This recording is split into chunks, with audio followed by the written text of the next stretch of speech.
Diplomado. Olha aqui, o CEO do Vasco, Lúcio Barbosa, e a... como é que chama isso? CFO, a Kátia dos Santos, eles entregaram os cargos na SAF hoje, tá? Nesta terça-feira.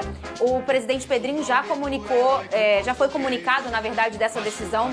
Pedrosa, o que eu quero saber, o que aconteceu nessa situação toda?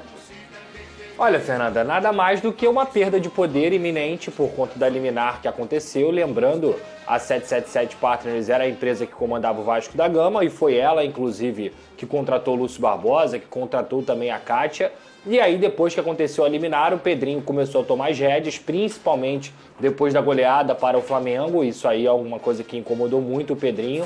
O Lúcio Barbosa vinha perdendo essa força, era ele que era, digamos assim, o diretor-presidente da SAF, as pessoas, todas as pastas respondiam para ele, mas na verdade esse desgaste já acontece há muito tempo, né? Ele acontece desde o ano passado, quando o próprio Lúcio Barbosa prometeu à torcida vascaína de que o Vasco faria grandes contratações, de que o Vasco ia brigar com as grandes equipes, e nada disso aconteceu, muito pelo contrário. Ele foi o responsável direto também na escolha do Alexandre Matos como diretor de futebol, inclusive um trabalho muito incompetente que teve a supervisão do Lúcio Barbosa, onde o Vasco teve que estourar orçamento, onde o Vasco pediu aditivo de orçamento e montou um time caro, mas que não produz nada em campo. Então esses 6 meses aí foram um desastre no futebol, culminaram também num balanço muito ruim, onde o Vasco pagou apenas 60 milhões de reais em dívida líquida, a demora do anúncio do patrocinador master, são muitas questões que fizeram o Lúcio Barbosa se desgastar com a torcida, mas a principal delas, de fato, foi essa questão da liminar, onde ele perde a força,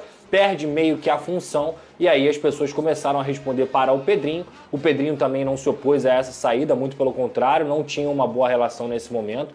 Por isso o Lúcio, junto com a Kátia, que inclusive a Kátia entrou no lugar do Lúcio nesse cargo financeiro, depois o Lúcio foi o interino e também foi efetivado, e agora eles saem juntos depois desse primeiro semestre muito caótico para o Vasco da Gama. Vê se eu entendi bem, Lucas Pedrosa, você que é um especialista em Vasco da Gama.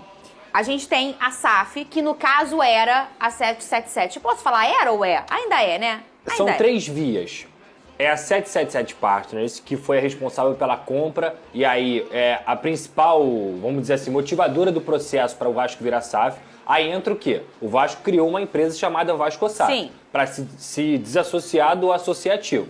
Sendo que 30% do associativo, 70% da 777. Porém, como eu já falei aqui, essa conversão de ação ela só acontece mediante os aportes. Até o momento a 777 aportou 31%, então ela tem 31% da SAF do Vasco. Com a liminar, o comando da SAF do Vasco, ela sai da 777 e passa a ser novamente do associativo. Então por isso que quem está tomando as rédeas da situação hoje é o Pedrinho e tenta também um comprador para comprar essa parte da 777. E aí é nesse ponto que eu quero chegar. A gente, olhando essa situação toda que você acabou de explicar, a gente tem a SAF, que o pessoal fala, o Pedrinho não se dava bem com a SAF, não se dava bem com a SAF 777. Isso. Mas o Pedrinho é a favor da SAF, do Vasco ser Vasco SAF. Sim. A empresa que foi aberta e ela existe, que é a Vasco SAF, o Pedrinho apoia. O Pedrinho não tinha um bom contato com a empresa que havia comprado essa SAF, que é a 777. Isso. E na minha leitura, pelo que eu entendia,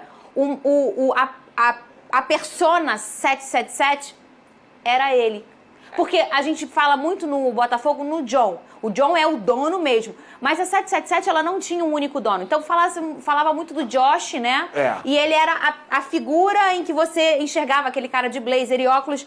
Era assim que o torcedor enxergava. Mas efetivamente dentro do Vasco como persona, eu acho que era o Lúcio. Eu fiz a leitura certa? Efetivamente, ele era o funcionário contratado pela 777. Ele era o homem escolhido pela 777. Quem era maior que ele? Ninguém. Então para ele tocar a Vasco SAF, entendeu? Só que a questão era muito maior que isso. Na época ainda, quando a 777 estava à frente do Vasco da Gama, o Pedrinho tentava contato com o Lúcio, tentava uma aproximação para poder entender o que estava acontecendo e nada desse contato era respondido. Pode ser muito bem que era ordem da 777, mas o Pedrinho, antes de virar presidente do Vasco, ele tinha uma relação melhor com o Lúcio do que sendo presidente. Então isso tudo também tornou esse afastamento, acabou acontecendo e o Lúcio resolveu entregar o cargo, que era uma coisa que passava longe de ser algo que o associativo, no caso o Pedrinho, não queria. Muito pelo contrário. A avaliação do grupo do Pedrinho era de que o trabalho do Lúcio Barbosa era muito ruim e que de fato era muito ruim. E a gente sabia, o Venê, que quando se tinha um bom contato antes, em que o Pedro não era presidente, e ele inclusive foi convidado para trabalhar na Vasco SAF, na 777. Pelo próprio Lúcio. Depois que o Pedro começa a ser o personagem de o guardião dos 30% e talvez do restante também, cara, eu preciso estar de olho nisso aqui, no que eles estão fazendo com esse Vasco, né? Ele passa a ser esse porta-voz. Começa a existir o atrito com o Lúcio, é natural, né? Não, e esse atrito vem há muito tempo, né? O próprio Pedrinho deixou isso muito claro em algumas entrevistas coletivas que ele mencionou. Eu vejo o seguinte, o Lúcio Barbosa, eu vou dar a minha opinião aqui, o Lúcio Barbosa não fazia um bom trabalho. Muito pelo contrário, ele já deu entrevista coletiva fazendo algumas promessas essas que não foram cumpridas, como ter um time competitivo e o time não era competitivo, a relação com o presidente não era boa, sendo que poderia ser boa. Eu acho que faltou um pouco do esforço do próprio Lúcio Barbosa, era uma pessoa que era muito criticada pela torcida, tanto é que quando teve o protesto aqui, eu falei, beleza, quer cobrar jogador, mas eu acho que tem que cobrar uma outra pessoa que acabou não sendo cobrada ali nos vídeos, que no caso era o Lúcio Barbosa, o homem responsável, como você mencionou, pela SAF do Vasco, era o representante da 77 aqui no dia a dia do Vasco da Gama. Agora fica a dúvida de como será, né? Se vai chegar um outro profissional para assumir esse cargo, quem será, enfim, se vai ter uma boa relação com o Pedrinho. O fato é o seguinte, o Pedrinho, pelo visto, ele está fazendo de tudo para melhorar o ambiente do Vasco da Gama. E não tem jeito. Ele só tem 30%. Beleza, mas até onde ele pode ir, ele está indo muito bem, pelo menos no meu ponto de vista, botando a cara a tapa, contratando pessoas da confiança dele, que foi o caso do Felipe, que eu acho que pode agregar bastante no dia a dia do Vasco da Gama. É tudo uma incógnita hoje no Vasco. O Pedrosa está aqui muito bem, ele entende muito de Vasco. Eu não sei o que vai acontecer com o Vasco da Gama, não sei se a 77 vai voltar, a gente não sabe. Hoje em dia é uma incógnita. É torcer para isso não atrapalhar o dia a dia dos jogadores. Eu acho que só vai atrapalhar se atrasar salário. A partir do momento que atrasa o salário, aí eu acho que influencia bastante o desempenho dos jogadores. Família vascaína, martelo batido. O seu Lúcio Barbosa e Kátia dos Santos entregam o cargo na SAF do Vasco. É isso mesmo, o Pedrinho está com 30% do Vasco SAF, só que o presidente atual do clube está se mexendo, está se movendo e ele quer achar um comprador para comprar esses 70% da 777 e que seja um profissional assim, que seja um comprador qualificado. Há uma imensa expectativa de que o dono da Crefisa possa comprar o Vasco da Gama. Aí sim, o Vasco volta a ser gigante com aporte de quase 400 milhões.